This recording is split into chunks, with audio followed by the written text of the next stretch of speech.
how you talk about sickness as like a cold when you had basically organ removal surgery.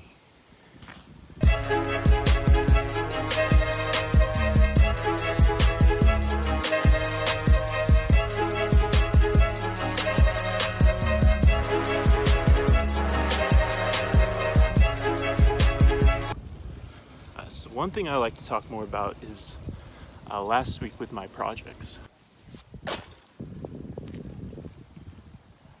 So essentially what happened was I focused most of my attention on one of the projects throughout the months, and that left the other 3 unattended, and I had to do everything kind of last second. And the problem is that it was all due within a 36-hour period. So that means I had to get pretty creative with how I finished those projects. Namely, I had a speech that was a debate, and me and my my person that I was debating against, instead of debating in the moment, we scripted our entire debates, which is not how debates are supposed to work. The funny thing is I helped her while we were scripting our debate with some of her rebuttals, and end result is at the end we had a vote for each of our speeches to see who won, and she unanimously beat me, even though she beat me using the arguments that I wrote for her. So that speech class got out at 9 o'clock, and 12 hours later, 9 in the morning, I had a book review due. The problem is I didn't read the book.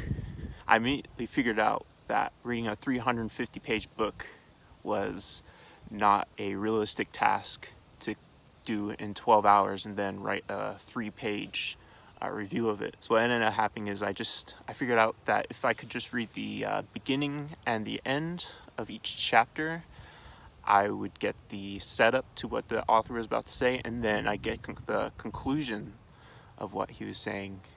And from that, I only had to read about 40 pages, and I was able to write a pretty decent synopsis of what it was about and a critique of the author who wrote it. Point is, instead of crumpling under that pressure and throwing my hands up and giving up, sometimes the solution is just to be creative.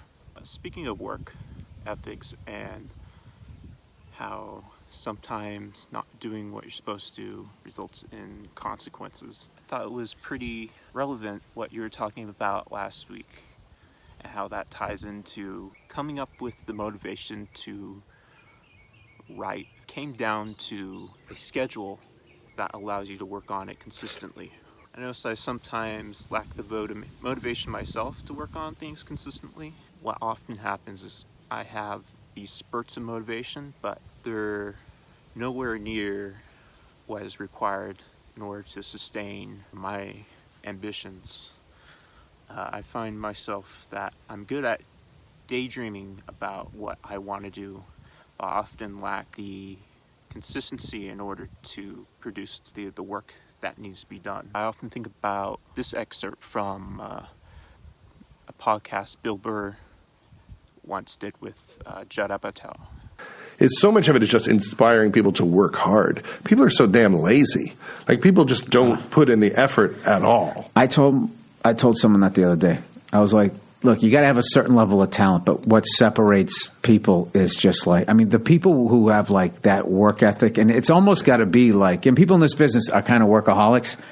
Like, I've learned that with F is for Family. Some of these people, hey, want to go through it again? I was like, oh yeah. I'm like, these people are fucking insane. Like, they don't want to go home. But the people that I saw, like, just really, really, really work. I don't want to name any names, because then if I don't name names, people are saying, what are you saying? I'm fucking lazy. But I saw a lot of people that weren't the guy, but worked their way, like, into being the guy.